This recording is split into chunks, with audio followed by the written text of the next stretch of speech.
सच्चे साथी। एक बार की बात है, राधा नाम की एक लड़की अपने पिता के साथ रहती थी। उसकी माँ बचपन में ही गुजर गई थी। वह अपने घर का काम करती, फिर कॉलेज जाती थी। कॉलेज जाते समय वह रोज रास्ते में एक जगह पक्षियों को दाना डालती थी। उसके घर में भी 2 पक्षी थे, उनको भी वह रोज दाना डालती थी।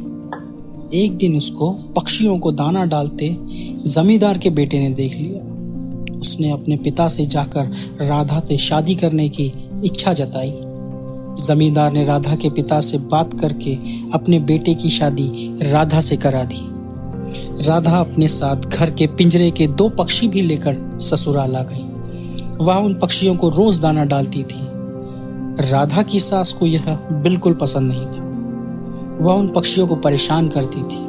वह उनका दाना पानी जमीन में फेंक देती थी। एक दिन राधा की सास ने पक्षियों का पिंजरा ही जमीन पर फेंक दिया। उसे यह करते हुए राधा ने देख लिया। राधा ने मना किया तो उसकी सास ने राधा को ही डांट दिया। इन सब बातों से राधा परेशान रहने लगी। एक दिन राधा के पति ने परेशानी का कारण पूछा तो उसने सारी बात बता दी। उसके पति ने राधा को पक्षियों की भलाई के लिए उनको पार्क में छोड़ने की सलाह दी। अपने पति के कहने पर राधा ने उन दोनों पक्षियों को बाकी के पक्षियों के साथ पार्क में ही छोड़ दिया। वो उनको कभी कभी दाना देने पार्क में जाया करती थी। अब सभी पार्क के पक्षी राधा के अच्छे मित्र बन गए थे। पक्षी अब राधा के घर पर भी आने लगे। राधा की सास को जब यह पता लगा तो वो बहुत गुस्सा हुई। वह राधा को उसके मायके छोड़ने के लिए उसको साथ लेकर आई।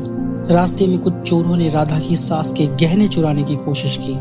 तभी राधा के पक्षियों ने आकर चोरों पर हमला किया, जिससे चोर भाग गए। इसके बाद राधा और उसकी सास घर ही लौट आए।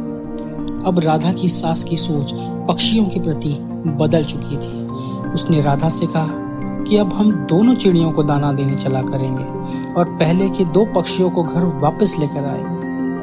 यह बात सुनकर राधा बहुत खुश तो हुई, पर अब राधा को भी समझ आ गया था कि पक्षियों का असली घर पिंजरा नहीं है।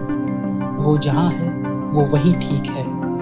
राधा ने यही बात अपनी सास को बताई तो वह भी राजी हो गई।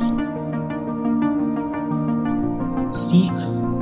इस कहानी से हमें यह सीख मिलती है कि हमें जानवरों से अच्छा व्यवहार करना चाहिए।